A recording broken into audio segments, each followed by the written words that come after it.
Good evening, everyone. Time for another silver update.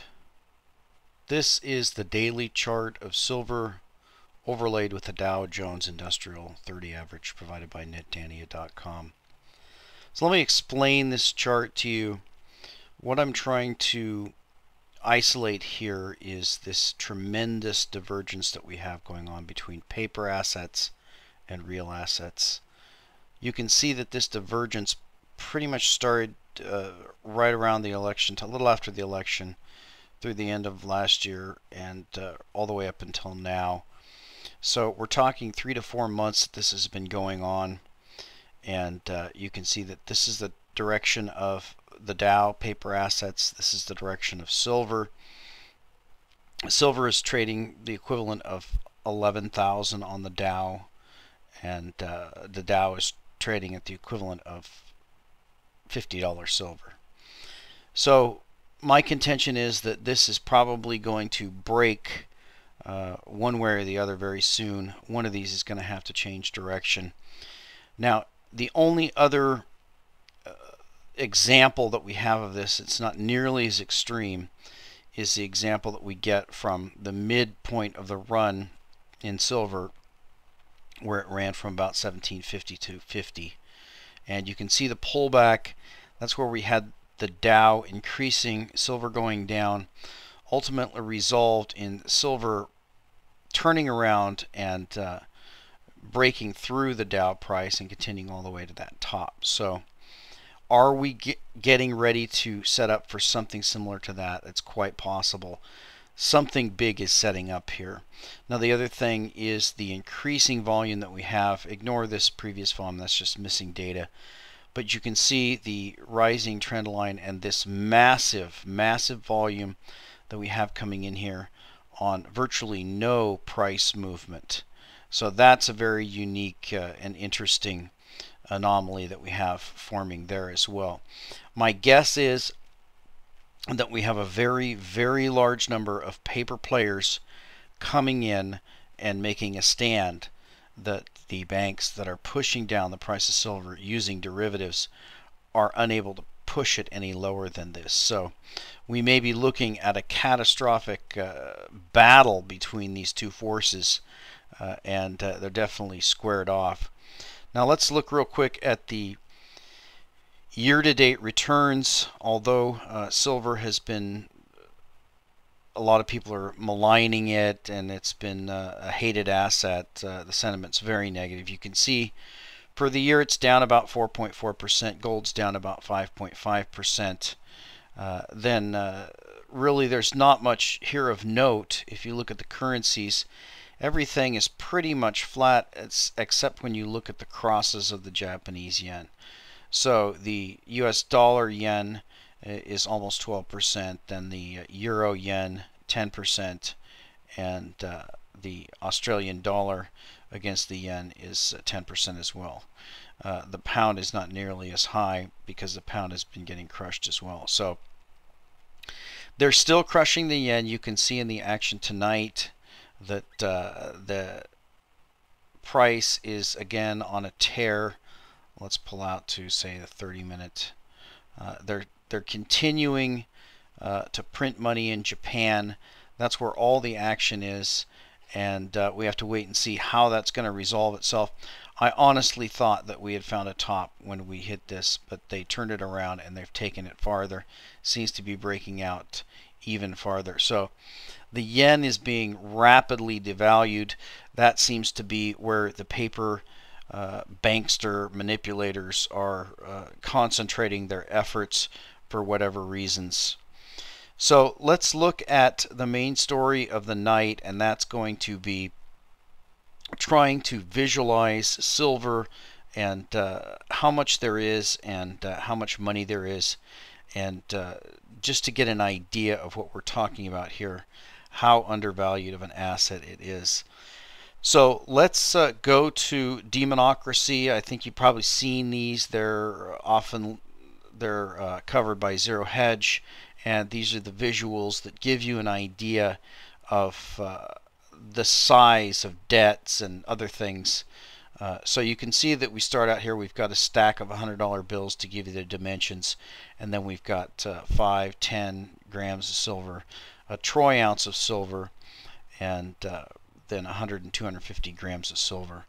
As we go down, you can see these aren't really used for Americans who don't don't normally measure silver in kilograms, but this is a useful one here. This is 1 ton of silver, and that equals $1 million at $31 a troy ounce. So there's an example of $1 million in physical silver. That's how much silver you're talking about. Now the next is going to show you the tons of silver, and here's 1,000 tons, 100 tons, and 10 tons. So let's look and see how large those are when we're talking about what we have on the LBMA and the COMEX.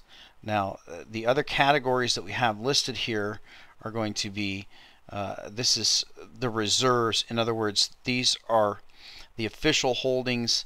These are reserves that supposedly could come onto market, although you can see with what they're made up of, a lot of that probably wouldn't come onto market except for much higher prices. But they're composed of the BMG Bullion Fund, the Silver ETF ZKB, Canadian Maples Minted LBMA Estimated Stocks, the Central Fund of Canada Estimated Private Bullion, COMEX Warehouses, US Eagles Minted, and the Silver ETF. So you can see that the Silver ETF is the biggest one here, followed by the Silver Eagles.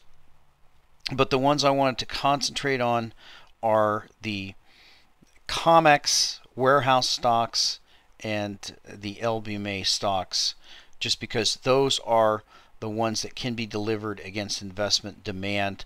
The others, it's going to take a significantly higher price to pull that metal out of the strong hands that are holding it.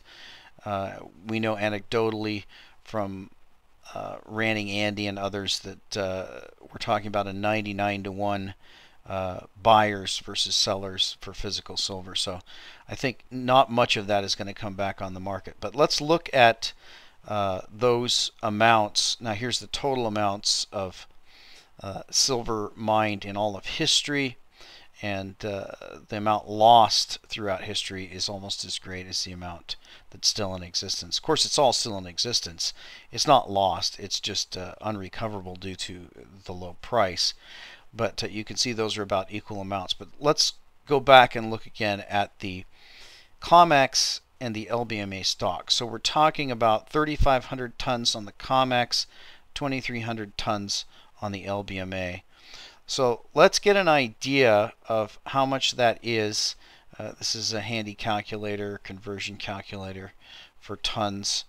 And so we said about 3,500 tons over there on the COMEX. And you can see that that converts to about 123 million ounces of silver. And that's going to be roughly $1 billion. I'm sorry, that's going to be roughly $3.5 billion or so. Let's do the math real quick just so we don't get it wrong. So that is 123 million ounces. Let's do 120 million times, we'll say 30. So yeah, like I said, about $3.5 billion. So we're talking about $3.5 billion on the COMEX, and then we're talking about less on the LBMA, so maybe $2.5 billion there. So let's now you can see this truck here. That's interesting because they intersperse the money, the cash, with the silver, and that amount of money, you can see the money stacks when we look at stacks of $100 bills. This is the derivatives amount. So keep those figures in mind that we were talking about 3.5 billion, and on the COMEX about 2 and 2.5 billion on the LBMA. Those are deliverable ounces in the silver market. So when we look at the money stacks here, you can see here's your $1 billion, and if we look down here at this truck, And I think that's the same truck that we have here. That's our truck full of money, and that's about $2 billion. So that's going to be about enough to buy all of the silver on the LBMA. Now, as we go down and look and see how much money we're talking about in the derivatives markets, you can see the different banks are listed. But let's look at one of the big boys in this, and that's going to be JP Morgan. And there's our truck. That's the amount of money that it would take to buy all of the silver on the LBMA, or two of those trucks to buy all of the silver on the COMEX. And here is Goldman Sachs, and here is Bank of America and Citibank, and this is JP Morgan. So you can see that the amount of derivatives, and that's going to be $70 trillion outstanding, dwarfs the amount of silver. Just a mere pittance of any of that money going into silver would completely wipe out all of the deliverable stocks on the COMEX and the LBMA in one fell swoop. And here is the total. Here are all the derivatives added together. You can see our little truck here in front, and you know that if we go back to our silver, that those deliverable amounts there are maybe 4 times larger than that truck. So all the silver that can be delivered would fit right in here, and there's all the stacks of $100 bills. So that gives you an idea of the disparity between paper and silver, a real asset and a fake asset, a debt obligation. And there is very, very little silver, and there's a lot of paper. Now, it's interesting that that is what we're seeing with the cross of the Dow, and with silver we're seeing the paper go up, and obviously in my mind that's continuing the manipulation, and we're seeing the real asset go down. I don't think that can continue forever. It's continued a lot longer than I thought it could, but I do believe that these volume indications coming in here are telling us that someone is taking a stand in the paper market. And you have to remember that in the paper market there always is the threat of taking delivery. That's always a possibility. It doesn't mean that people who are doing this are intending to take delivery, but there is always that off chance that the people who have accumulated many of these contracts will decide and announce that they're going to take delivery. And of course, if they did that, then that would be a complete wipeout for the paper derivative manipulators, because they just simply couldn't deliver the silver, the amount of contracts that have been bought, anywhere near that, because we know that the amount of paper silver that's traded every day is can be as high as 1 or 2 times all the silver mined in the entire world. So they're painting themselves into a corner. I don't know how long this can go. The rally in the Dow has been absolutely phenomenal. You have to remember, in inflation-adjusted dollars, though, it's not the most significant. But still, this is one of the longest-running bull markets we've had for a while. You can see that the bull market that ran from 1995 through the top of the NASDAQ bubble, that was about 4 years. This one is currently running 2009 to 2013, so we're almost, this bull market is almost as old. And of course this one went almost 5 years, a little bit over 4 years. So this one is getting long in the tooth, and I just really expect that at some point these are going to reverse themselves, and we're going to see the paper assets begin to collapse and the real assets begin to accelerate to the upside. And we'll talk to you next time.